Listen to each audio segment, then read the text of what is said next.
नमस्कार दोस्तों। आज हम जेम्स एलन द्वारा लिखित एज ए मैन थिंकिंग किताब के बारे में पूरी तरीके से जानेंगे। ये छोटी सी किताब हमें यह बताती है कि हम जो भी हैं अपने विचारों के कारण हैं। यह बताती है कि किस तरह हम अपने विचार रूपी यंत्र का उपयोग कर सकते हैं। हम वास्तव में वही हैं जो हम सोचते हैं। हमारा चरित्र हमारे विचारों का फल है। आप अपने भाग्य के निर्माता हैं। ये नियम परम सत्य है। जो खोजेंगे उन्हें मिलेगा, जो दस्तक देंगे उसके लिए दरवाजे खुलेंगे, क्योंकि धैर्य, अभ्यास और निरंतर प्रयास के माध्यम से ही ज्ञान के मंदिर में दाखिल हो सकते हैं। हमारे विचार ही हमारे कर्म निर्धारित करते हैं। हमारे कर्म से ही हमारे चरित्र बनते हैं और चरित्र से बनता है पूरा जीवन। हर इंसान के मन में अच्छे और बुरे विचार दोनों ही रहते हैं और इंसान खुद को वही बनाता है जिस विचार को वो ज़्यादा पनपने देता है। कैसे सपने हैं आपके? क्या सुख सुविधा चाहते हैं आप? क्या लक्ष्य है आपका? कैसे हालात में हैं आप? ये सब कोई और नहीं, आपके विचार ही आपके लिए बनाए हैं। विचार ही मन को दिशा देता है और मन जीवन को।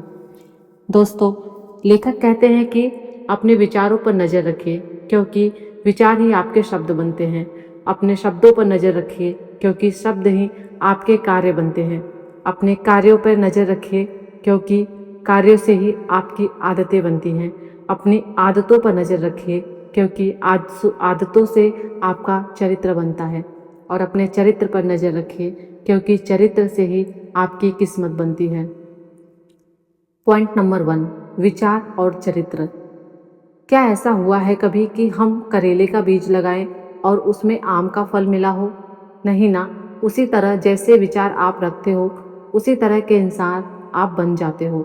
विचार एक बीज की तरह है और उससे किया गया काम हमारा चरित्र बनाता है।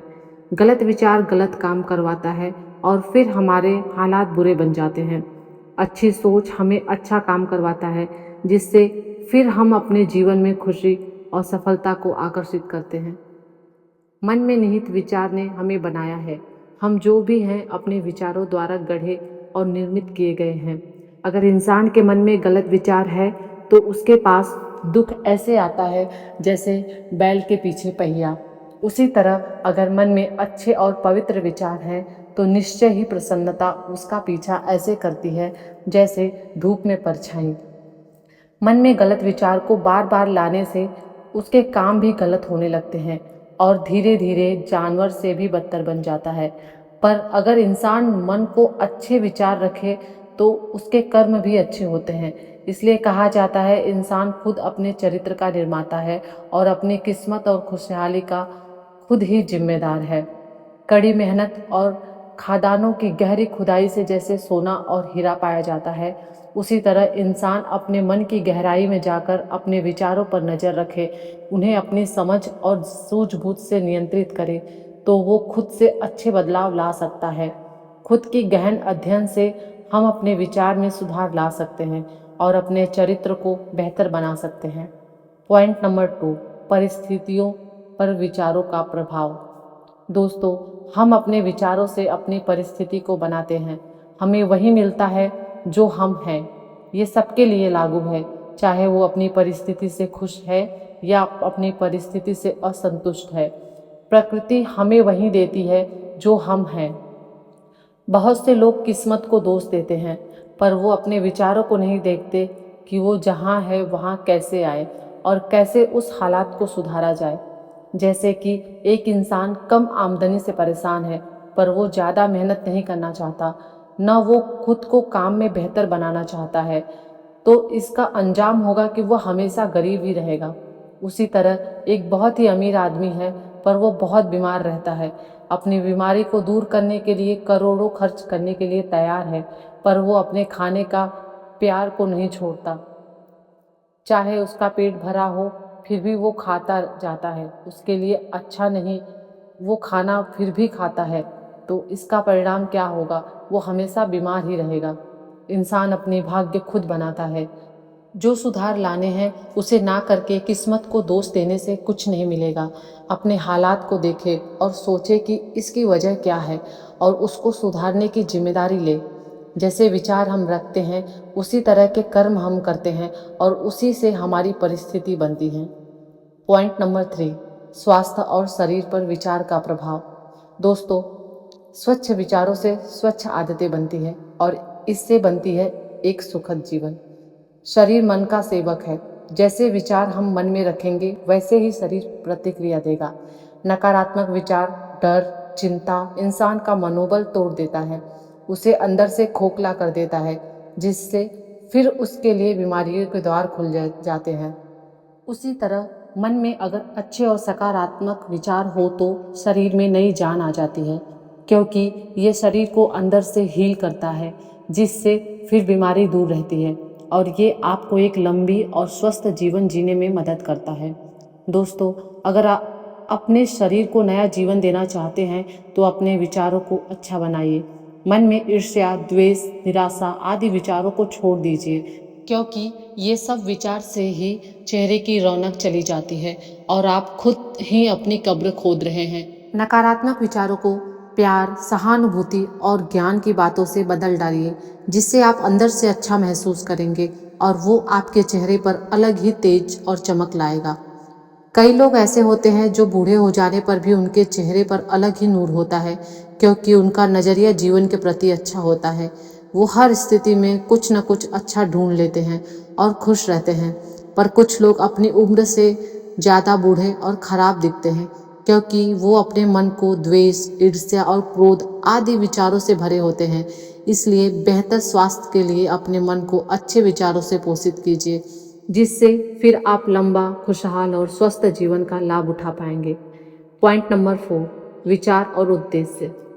दोस्तों, बिना किसी उद्देश्य का जीवन ऐसा है जैसे पानी में तैरती हुई लकड़ी, जिसकी कोई दिशा नहीं होती है और वो पानी के बहाव में बहती रहती है। वैसे ही जब हमें अपने उद्देश्य का पता नहीं होता तब हम डर, चिंता और निराशा जैसे विचार से भरे होते हैं, जिससे फिर दुख, मजबूरी और असफलता आदि विचार के शिकार हम बन जाते हैं। इसलिए अपने जीवन को एक उद्देश्य से जोड़ें, तभी आपके विचार उस उद्देश्य से जुड़ जाएंगे और उसे पाने में जुट जाएंगे। तब आपका जीवन उस नाव की तरह बन जाएगा जिसे अपनी मंजिल का पता है और वो सारे तूफानों को झेलकर वहाँ बढ़ता रहेगा। जब आप अपने मकसद को जानते हैं तो बेकार की कल्पना और भ्रम आपको परेशान नहीं करते। आपको हिम्मत मिलती है अपनी परेशानी का सामना करने के लिए। इसलिए अपने लक्ष्य पे ध्यान दीजिए, जिससे फिर आपका सेल्फ कॉन्फिडेंस बढ़ेगा और जब आप हर परेशानी से निकलकर अपना लक्ष्य हासिल कर लोगे तो आपका चरित्र और भी ज़्यादा मजबूत हो जाएगा। जो भी आपका उद्देश्य है, अपने विचारों को उससे जोड़ दीजिए। ये फिर अपना रास्ता उसे पाने के लिए लगा दीजिए। खुद को डर और भ्रम में रहने मत दीजिए। डर और भ्रम से आपको कुछ हासिल नहीं होगा। आपका पूरा ध्यान अपने लक्ष्य पे लगा दीजिए और आगे बढ़ते जाइए। पॉइंट नंबर 5, उपलब्धि में विचार कारक। दोस्तों, कोई भी उपलब्धि बिना बलिदान या त्याग के नहीं आती है। बड़ी सफलता बड़े त्याग से मिलती है और छोटी कामयाबी छोटे त्याग से। अगर आप भौतिक और आध्यात्मिक तौर पे सफल हो भी जाएं, उसके बाद भी आपको अपने विचारों को शुद्ध और अच्छे रखने होंगे। लोग जब अपने लक्ष्य पर काम करना शुरू करते हैं तब कई तरह के विचार उनका ध्यान भटकाते हैं। असली परीक्षा तभी आती है और तब आप अपने गलत विचारों को संभाल सकें। आपका लक्ष्य है अमीर बनना, पर आपके मन में ये शंका है कि आप अमीर नहीं बन सकते या सफल नहीं हो सकते, तो आप जितनी भी कोशिश कर ले आप सफल नहीं हो पाओगे, क्योंकि आप चाहते कुछ हो और आपके विचार कुछ और हैं। हमारे विचार ही हमारे कर्म को दिशा देते हैं और उन चीज़ों को हमारे ओर लाते हैं जो हम चाहते हैं। इसलिए अपने विचार को स्पष्ट रखें। हर वो गलत विचार को मन से निकाल दें जो आपका मनोबल को कमज़ोर करता है। तभी आप जो भी चीज़ें पाना चाहते हैं वो सब आपके पास आएगा, वो सब आपको हासिल हो जाएगा। एक कमज़ोर इंसान की एक शक्तिशाली इंसान तभी मदद नहीं कर सकता जब तक वो मदद लेना ना चाहे। मतलब जब तक वो खुद को कमज़ोर समझता रहेगा तब तक वो कुछ भी करना नहीं चाहेगा। खुद को शक्तिशाली बनाने के लिए तो ऐसे में कोई उसकी मदद कैसे कर पाएगा। अगर कोई अमीर बनना चाहता है पर उसका विचार बार बार गरीबी और कड़की की तरफ जाता है, तब वो कभी आगे बढ़ने का सोचेगा भी नहीं, क्योंकि वो हमेशा बुरी स्थिति के बारे में सोचता रहेगा और अमीर बनने के रास्ते के बारे में उतना नहीं सोचेगा। इसलिए अपने विचारों को सही दिशा दीजिए और उन विचारों को निकाल फेंकिए जो आपको राह से भटकाती हैं। मुश्किलें आएंगी लक्ष्य की ओर जाने में। जितना बड़ा लक्ष्य उतनी ही समस्या आती है, क्योंकि कोई भी उपलब्धि के लिए हमसे जीवन कुछ त्याग और मेहनत मांगता है, तो वो देना तो पड़ेगा, पर जो चाहिए वो हासिल जरूर होता है। पॉइंट नंबर 6, दर्शन और विचार। दोस्तों, इस दुनिया का कोई बड़ा अचीवमेंट शुरू हुआ था किसी के सपने से ही, चाहे वो चांद पे जाना हो या बिजली का खोज करना हो। कोई भी चीज रियल बनने से पहले वो सपने में क्रिएट होती है। एक समय में हमारे फ्रीडम फाइटर का भी सपना था हमारे देश का आज़ाद करने का, और उसी की वजह से आज हम आज़ादी की सांस ले रहे हैं। इसलिए अपना सपना और विज़न हमेशा अपने मन में जिंदा रखें, तभी हम उसको पाने के लिए सही काम कर पाएंगे और उसे पाने की अपॉर्चुनिटी को ढूंढकर एक दिन वो सपना पूरा कर लेंगे। कई साल पहले लोगों ने ये सोचा नहीं था कि इंसान हवा में उड़ पाएगा, पर आज ये हकीकत है। जितने सुविधाएं आज हमें मिल रही हैं, वो कभी किसी की कल्पना ही थी। इसलिए अपने मन को, सपने को पनपने दीजिए। एक अंडे में एक खूबसूरत चिड़िया छुपी होती है, एक छोटे से बीज में एक बड़ा पेड़ छुपा होता है। वैसे ही हमारे सपने ही तो हमारे सच का बीज है। जो भी आपकी इच्छा हो वो सच होगा, बस अपने सपने को धुंधला मत होने दीजिए। पॉइंट नंबर 7, शांति। मन की शांति ज्ञान और आत्मनियंत्रण से आती है। एक शांत इंसान जानता है हर चीज के पीछे कोई ना कोई कारण होता है, इसलिए वो गुस्सा करना, चिंता करना छोड़ देता है। हालात चाहे कुछ भी हो, वो शांत रहता है। वो दूसरों के साथ सही व्यवहार करना जानता है, इसलिए लोग भी उसे पसंद करते हैं और सम्मान देते हैं। एक इंसान जितना शांत और समझदार होगा, उसकी सफलता, उसकी शक्ति उतनी ही बढ़ेगी और लोगों पर उसका ज़्यादा असर होगा, क्योंकि शांत इंसान खुद को संभालना जानता है और दूसरों के साथ अच्छा व्यवहार करता है, जिससे फिर लोग उससे बात करना और उसके काम को करना पसंद करते हैं। शांति ही शक्ति है, आत्मनियंत्रण ताकत है और सही विचार असली जीत है, जो इंसान को जीवन में महारथी बना सकते हैं।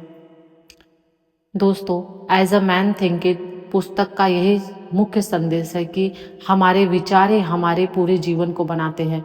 अपने विचार को शुद्ध करें, उसे एक उद्देश्य से जोड़ें। मन में भय, चिंता जैसी नकारात्मक विचारों को न आने दें। ये बंदूक की गोली से भी ज़्यादा खतरनाक होते हैं, जो हजारों लोगों की जान के दुश्मन बने हुए हैं। आशा करते हैं कि आपको ये किताब की समरी अच्छी लगी होगी और आपको इससे प्रेरणा भी मिली होगी। तो दोस्तों, अगर आपको मेरा वीडियो पसंद आया हो तो इस वीडियो को लाइक कीजिएगा और इसी तरीके की बुक समरी सुनने के लिए मेरे चैनल को सब्सक्राइब कीजिएगा। Thank you. आपका दिन शुभ हो।